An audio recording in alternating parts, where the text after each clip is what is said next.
So hello, my name is Orla Leydon and thanks very much for joining us on this video in relation to public tendering for businesses. So what I'm going to look at on this video is how do you effectively respond to a tender document? You've found a tender notice on eTenders or on ActiveLink or another website and you say, look, I'm going to tender for this, we can do this. We've read it in detail and we are able to meet all the requirements on the tender document. So what do we do? So I would say, just from a pragmatic perspective, work back. So what is the deadline, and start to work your way back in terms of the tasks you require and the people you need to involve. And start to diarise when you're going to do things, because otherwise it will be left late, and if it's rushed you may not submit the best submission.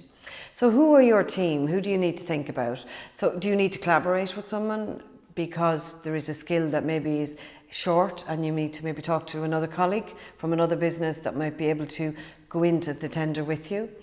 If you're going to do that, do talk finances with them now and do agree a rate, because if you get it, it may be too late if they don't agree it. So just have that conversation. Who's going to write it? Is there someone within your organisation, within your small business, that is good at that is just good at putting pen to paper, good at written communication? And who do you need to contribute? Is there a bit of finance required? Do you need to get someone that has got financial skills? And maybe not, but certainly I would say, who's going to write it and who do you need to collaborate with? I also think there's a great role for fault finders when it comes to tenders.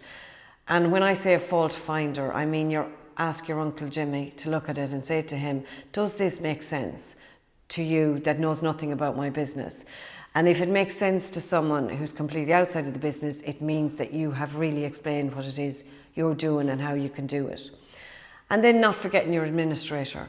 So the person who puts the final touches on it, and maybe someone has just good administration skills, good word skills, and maybe makes it visually pleasing. So they're the key team, I would say, that get involved in the tender. And you might be a small business, it might be just you and another, it might be just you. So you may need to call on some people to give you assistance with it to get the best outcome. So what are the key things to win in a tender? So just the one thing I would say is make it about what you do, not about what you're trying to do. You can't be a guinea pig for a public service contract. You need to really demonstrate your experience and that you can do it. And just remember, it does take time and it will take longer than you think. So that's why work your way back. When's the deadline? Work your way back and get your tasks out there and start to set some timelines. So to start off with, I might summarise just what you need to think of, and then we'll talk about the sections of the tender document and how you respond. So follow the instructions. I'll repeat this ad infinitum. Price according to the format. Clearly demonstrate the mandatory requirements they're asking for. Answer the contract award criteria and address each element of the specification, because that is what they want back from you. If you have appendices, so let's say they ask you for a CV or a bio, or you want to put in your tax clearance or your insurance, make it an appendix at the back. Don't have it in the middle of the document because it will lose the flow. I would say also PDF your documents rather than use Word format, it looks better. Just make sure they'll accept it in PDF, and I would imagine that is normally the case. But yeah, PDF your document is important, and just make it visually pleasing. So maybe having a bit of skill around Word. You don't have to bring in graphic designers, you don't have to spend a lot of money, but just getting it tidied up and getting it looking nicely is important. The one thing I would say too, just avoid your mouth writing a check your body can't cash, because you could get this contract, and if you get it and you can't deliver on it, it will cause problems for you down the line with the buyer. And this can happen. We go in and offer them the moon and the stars, and when we get the contract we're thinking, oh, not sure if I can do that. So just be realistic in your response. So how do you format your response? So start with an introduction. So first heading, introduction. Briefly, you and your business. So summarise your business, what it is you do, when you were set up, and the people involved in it. So, and what I would say is contact the name of the person, the role of the person, the email address of the person, and the telephone number of the person. So it's the first thing they see. Put it in a wee table format, because that's easier to read. So that would be the first thing I would put in my tender document. Then the next thing that comes logically is the selection criteria. So respond to each requirement. So track record, list your references, explain how much experience you've got in that area. If they only ask for 2, you can give more than 2, but make it clear that you have X amount of years experience, you've worked with a number of clients, and you've given 2, name, address, email address, phone numbers. Do ask them before you do that, obviously, because they may be contacted. Put in qualifications. If they ask for qualifications, declare about your insurance. So I declare I will get the adequate insurance, and declare that your tax is in order. So again, you're looking at the tender document while you're doing this, and you're responding to everything on it. So then this is the big chunk of it, and like I said in the other video, the specification is the most important element of the tender document. So what you need to do now is, you need to submit your proposal. So our proposal can be your heading, and I would put each of the award criterias, and I would respond to each of them. So let's say you're a services contract, and I will assume for the purpose of this that the 2 award criteria outside of price is methodology and capacity of your team. So methodology, explicitly detail how you will deliver the specification of requirements. So include timelines, tasks, activities. You might even put the specification along the side in a table, and you might respond to each element of it and put timelines and tasks, because that's what they're going to be looking for. So that's the methodology piece. So then capacity to deliver. So your team, so indicate who will lead on it. You might only have 1 person if it's a smaller contract. Who will lead on it, what their experience is, and who are the other team members and the individual and their roles within. And then submit the CV. Generally, they ask for maximum 2-page CVs. If you're putting in 1 or 2 CVs, have a template. So have a structure where they don't want your CV with experience that's irrelevant.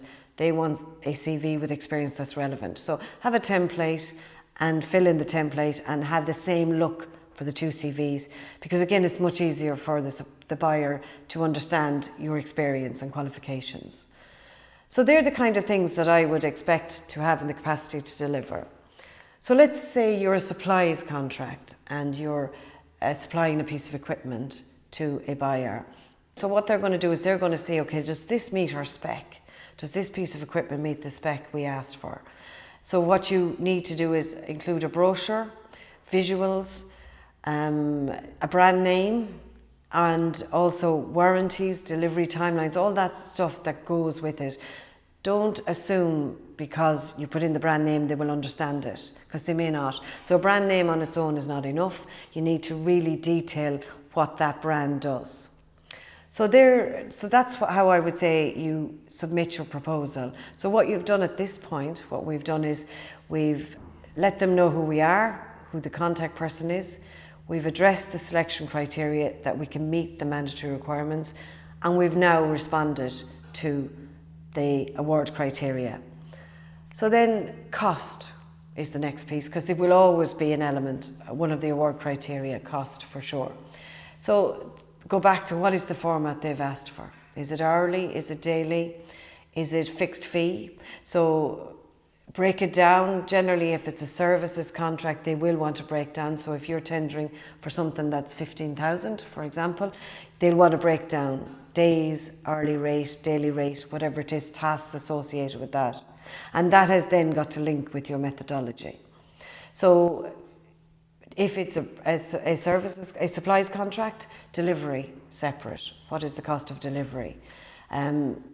Ex VAT, VAT and inclusive VAT. What is the VAT rate? What is the VAT figure? So they're all the things you need to be clear on when it comes to cost. If there is a form of tender document, ensure you fill it in, because that could be a showstopper as well. So then the next, I would say a couple of other things I would put in my response. Just end with a parting shot. So concluding remarks. And I would generally just say thank you for your opportunity to tender for this contract, and just reinforce that we are confident with our skills and expertise that we can deliver, and we would be delighted to discuss this with yourselves. So just a nice parting shot to them, and then list your appendices, which potentially could be CVs, bios, or tax clearance or insurances. So that's kind of the format I would see as responding, but always bear in mind what they ask for. So when you are doing your response document, have the tender document at hand and refer back to it constantly. So I just want to talk about price again, because people, how do I price? What do I price? It's you know, we don't know, we really don't know. So the first thing I would say is ask for an indicative budget. A lot of them won't tell you it because they don't have it, but you can ask, and there is no harm in asking. So I would say, just say, is there an indicative budget for this? And you might get some information that's crucial. Now, everybody else will get it too. It won't be just you. The other thing with cost, and particularly if you're doing a services contract, think about your payment schedule. So when I tender, I tend to put in X percentage on contract signing, X percentage in the middle if it's something you have to do a draft report, and X percentage at the end. So think about what you can live with in terms of a payment schedule as well. So that's something to consider, and maybe that's not important to you, and that's fine as well. So other things to consider with cost, how can you be competitive?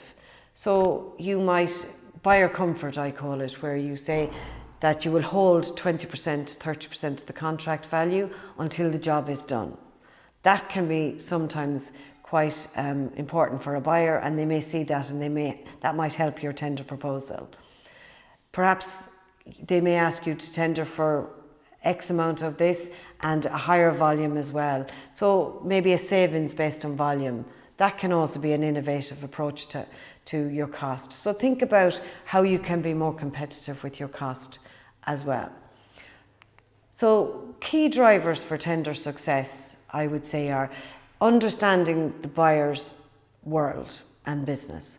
So having read that tender document, having the technical expertise to deliver. That it's something you do on a regular basis. It's not something you are trying to do. That it's clear from your submission that you will deliver a service, that you've made that very clear. And finally, it's value for money. So they're the kind of 4 things I would say. Understanding the buyer's world, having the technical expertise, delivering a good service, and giving value for money while you do that. Fundamentally, all the buyer is asking you to do is they want back to them what they asked for, specification of requirements, in the order they asked for it, and in the format they asked for it. So if you stick to the tender document and use that format, then you won't go too far wrong. So we've got our tender document ready. We're about to submit it on e-tenders. Let's say this is an e-tender submission. How do we do that? And as I said at the beginning earlier, a lot of buyers are now being encouraged, and most are doing it, to do online submissions only, because it saves time and it saves the supplier money. So you go back into the contract notice, and you go back into that page where you downloaded the document in the first place, and when you go right down to the end of that page, there is a button for attaching your response documentation. And then once you've done that, you hit the submit response button. You will get an email to confirm that. If you don't get an email, you have not done it. And you will know you haven't done it, because when you go back into that page, there will be in red bright lights, submission not submitted. So really make sure you have done that. And I've seen people think they've submitted when they haven't. The other thing as well, which you can do if you submit maybe a few days early, and you think, God, I want to change that, you can delete your submission, you can re-upload it and send it in, and they get the new one. So it's possible to do that. Just be careful with the e-tenders and submitting your tender document, because if you make a mistake, there is no forgiveness at all, no forgiveness. So keep a copy. I know you'll be of taxes in e-tenders, but I think keep a copy in case you are successful, and hopefully you are, and that you know what you said you would do, and in case, and sometimes buyers ask, call people for interview, call people for clarifications, so it's important you understand what you submitted. The other thing to consider with submitting your response is submit it in advance. If you go to the tender's website today and the deadline is 12 and you start to submit at 10, everything crashes, again, there will be no forgiveness. So do it in advance and do make sure you give yourself plenty of time. The size of the files that you can upload in e-tenders are significant, so it would be unlikely you'll have an issue with the size of files you will upload. So we've just looked there at how to respond to a tender document and then how to upload it. Obviously, if it's not an e-tenders submission, then it'll be possibly an email submission. Just make sure, again, that you submit everything you intend on doing. And if you PDF stuff and you put them all together, then it does make it a lot easier. Okay, so the deadline has passed. The buyer is sitting with all these submissions. What do they do? So they pull together an evaluation panel. And I think this is important for suppliers to be aware of what happens the other side of the table. So they go through an evaluation process. So the first thing they do is they say, okay, let's look at all these submissions. Are they compliant? So what do I mean by that? Is it submitted in the format it was asked for? Have they submitted all the mandatory stuff? So they do that before they even think about evaluating your tender. And then they make a decision. Do we ask for clarifications or do we disqualify? And they can do either or. So long as it doesn't affect the price, they can do either or. And if they have a lot of submissions, it's likely they will disqualify. So don't assume you will be asked for something you're missing if you've forgotten to fill in the form of tender and put in a quote instead, for example. So they've now decided these are all the qualified tenders, and then they sit down as a panel and they go through your proposal and they see how you've responded to the award criteria and they score you accordingly. And they make a decision. And then they will notify successful and unsuccessful together because they have to. So in terms of the information you are permitted to have, now it will vary what they will give you, but what you are permitted to have is your score, the score of the winning supplier, and the name of the winning supplier. So that's what they're obliged to give you if you request it. So I would say feedback is really important. So if you're not successful, for you to go to the buyer and just explain why you want the feedback. You know, we are disappointed, we were unsuccessful. However, we would like to learn from our tender. So could we get some feedback that will help us to tender more effectively the next time? So going to war with them isn't probably the best route. So I would say just ask why your tender hasn't been successful. So as I said, they should give you your score, the score of the winning supplier, and also their name. And they will also give you the characteristics and advantages the winning supplier had over you. And that will be really, really helpful. Give them time to respond, and maybe a little nudge might be needed from time to time. But then I would say log it, learn from it, and just let it go. Attitude, attitude, attitude. Because as I said at the very beginning of the first video, the amount of money that goes through public service contracts is big, and SMEs can get some of it. So it's really important we maintain that relationship with the buyer.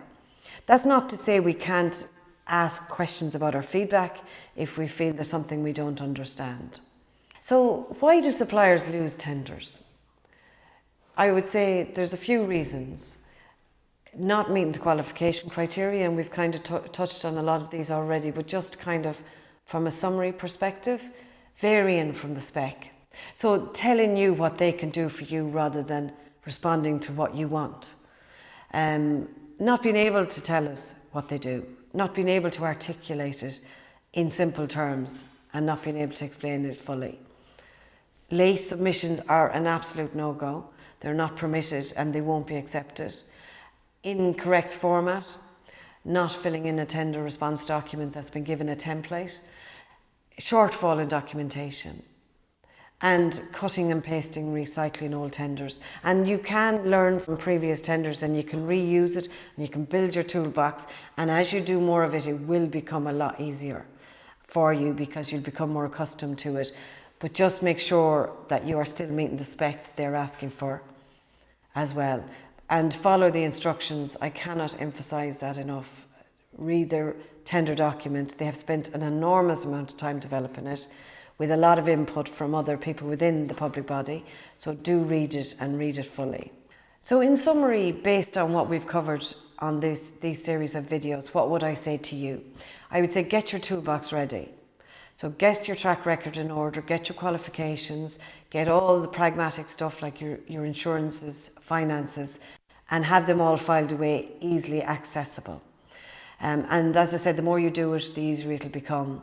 Register with the public sites we talked about. Follow some of them on Twitter, because social media is a great way to find out in advance about funding coming down the line. Be proactive. Don't wait for your alert every day. Be proactive. Search for opportunities. And I would say learn from your feedback. Learn from and ask for it. And ask for it in a way that it will get them to respond to you, and really learn from your feedback. So thank you for listening to this video on public tendering for business, and I hope that you found it useful.